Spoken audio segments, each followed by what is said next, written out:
In this video I will go over the different moral principles that can be used to help guide you when facing ethical dilemmas.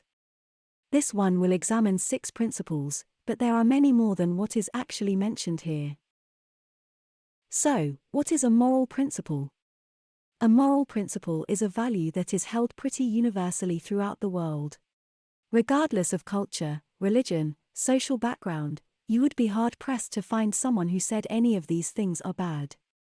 The issue arises in that everyone will probably have a unique definition on what these things mean. You can ask a group of 20 random if they think justice is a good thing. You will get 20 people saying yes. But if you ask them to define what justice means to them, you will probably get 20 different answers. Let's look at the first one, or rather look at the first 2. Benevolence and non-maleficence. These two are often put together. Benevolence is the idea that one should promote good things. Non-maleficence is that idea that one should prevent harm.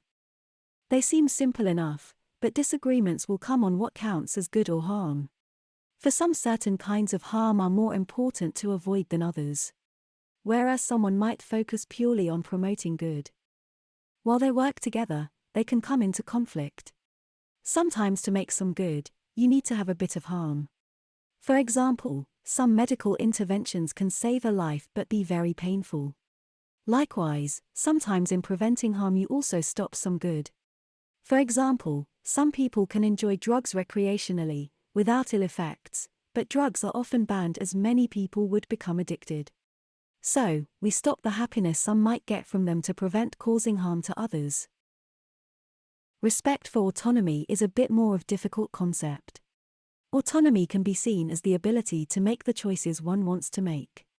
So, one is free to choose for themselves in accordance with their wishes. This is tricky because there is disagreement on what is needed for this. Do people need to have a complete picture of what they want to make those choices? Do they need to be smart enough to make proper choices? Do they need the full truth of the situation to make these choices? These are difficult questions that don't really have answers. However, we agree it's good to allow people to make choices, and to respect those choices they want to make. Even if they are not the choices we would have for ourselves.